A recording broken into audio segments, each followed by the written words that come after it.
Start recording here, guys. So we got Cawthon Luck versus Lance in the LS Gamers Open Weekend Tournament. We got Protoss Lance versus Cawthon Luck in red here. Very sexy, bold color. Cawthon Luck in red.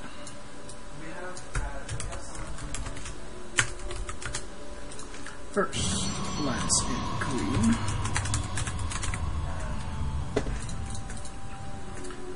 Which is a Terran versus Protoss.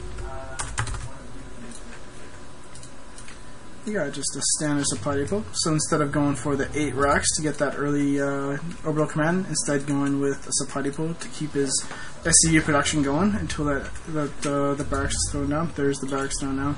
Let's see how much harassment this probe is going to be able to do, though. With the way SCVs work in StarCraft 2, I mean, they work pretty much the same as StarCraft 1. They just randomly move around buildings, but sometimes they can get just a little bit in there that the probe cannot just zap it with his little laser. And we have another SCV just coming off the line just to fend off that probe, but when a probe actually goes up against a SCV, I mean, the SCV will probably win. But if the probe just micros around and just regenerates a little bit more shields and then fights the SCV again, and the probe will beat an SCV, so I mean we might see that. But right now, I mean they're just playing doing a Congo line. You know, the probe's like, "Hey, follow me," and the SCV's like, "Sure, let's go." I don't know. I'm not sure if I totally agree with that strategy with that SCV chasing that probe. I mean, it keeps him off the guy building the barracks, but I mean you lose the SCV from mining. But I mean these are minor things. With his orbital command coming up, I mean he's going to be able to get those mules going pretty damn quick. A little bit of lag from our tournament admin here. No problem. There's the cyber core with the gateway.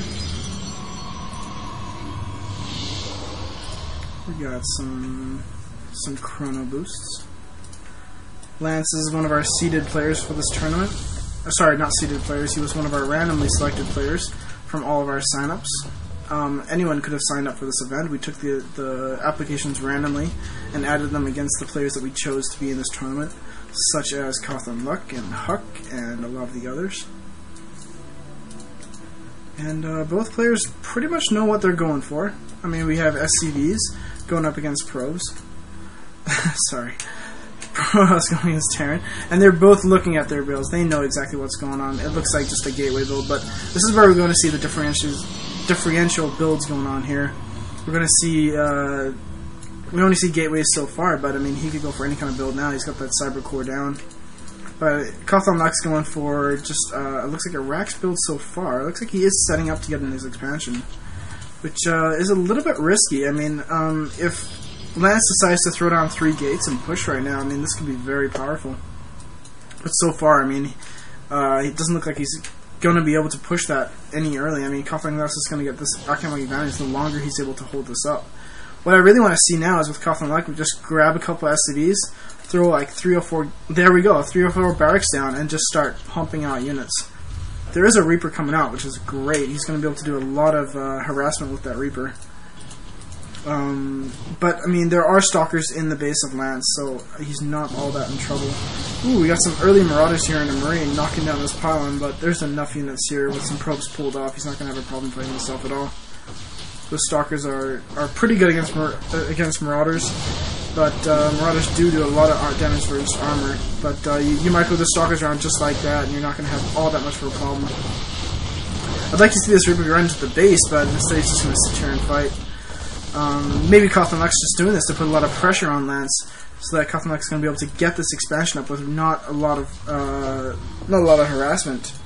And there's those racks I was talking about. You throw these racks down, and it just is so powerful.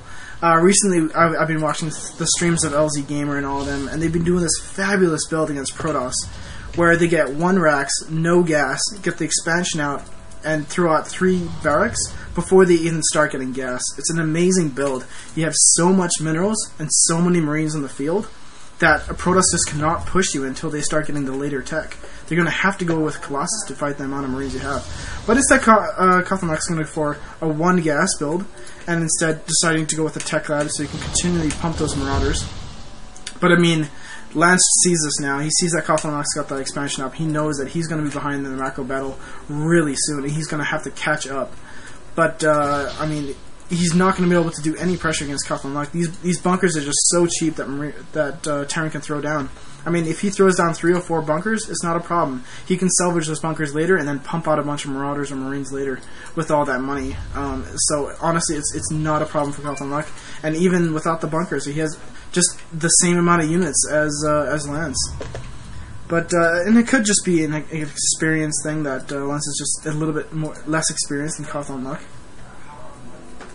We got Warp Gate almost finished here, and Observer about to come out. But the expansion, I mean, Lance is trying to go for a macro versus macro war, and with Kothalnak already having 2 bases, with 2 mules going, this is going to be very dangerous. I don't know how he's going to be able to pull this off. He's going to have to go for some kind of tricky build. I mean, there's no way he's going to be able to fight a macro versus macro unless he gets really good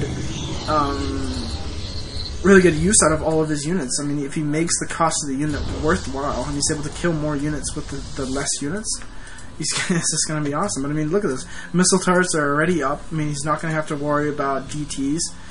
With this amount of Marines, he's not going to be able to worry about Void Rays. And I mean, a Ghost Academy coming down, he's going to have Ghosts out to EMP. And I mean, look at all these racks. They're just pumping out Marines. He's going to have a really great army, especially with Ghosts. He's going to have no problem with it. Look at all these Marines. That's what I was talking about earlier. Once you get this amount of Marines against a Protoss player, you can do whatever the heck you want. I mean, Lance is just taking a look. He's probably thinking to himself, ah, crap. How am I going to get out of this? This is crazy. But not a problem. Looks like Lance is getting some sentries. It means he wants to take control of the battlefield. And this is a really good thing you can do against this build. Instead of trying to fight it head on, try and split their army up with force fields. The one problem that this build does have is that it takes a long time to get into later tech. You have to sit on a lot of Raxes, which means you're spending all your money on Rax. And then once you're able to get that gas up, you're having to spend it on Ghosts and Marauders very early because you don't have those tech labs down. So the biggest weakness to this build right now is that now is the factory coming down. I mean, how far are we into this game? He's at 87 supply and he's only getting this factory now. When typically a mech player gets it at 20 supply or whatever else. Taking a good little drinky drink of my Red Bull here. Num num num num num. Keep my energy pumping throughout this tournament. It's going to be quite a long tournament. I hope everyone's able to stay on board. It's going to be really interesting once we get to the finals. The finals will be a best of 7, and the semifinals will be a best of 3.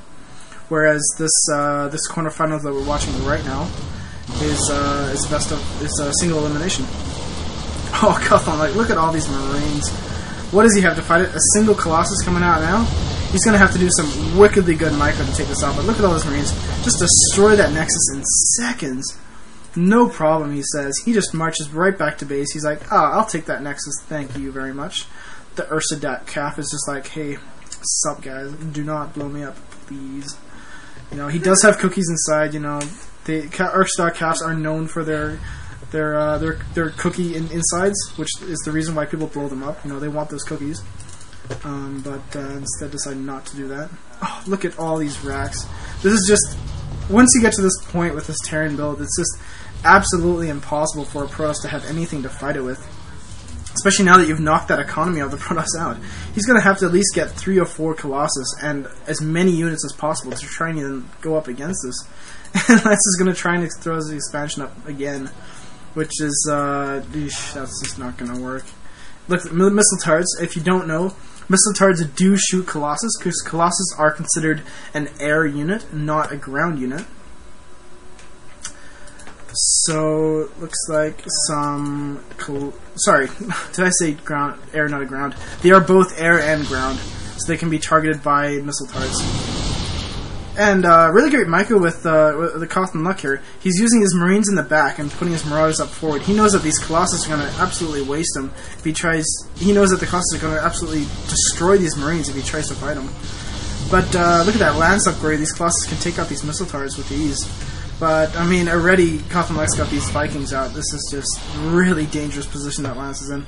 He's going to have to at least try and take out this base, or at a very big risk, maybe throw up 2 bases and just continually put enough pressure on him that Kothalnak's not going to be able to push out. But look how quickly those get fried. I mean, But these Vikings, they really need to be targeted by these. There we go, the Stalkers are taking them out now.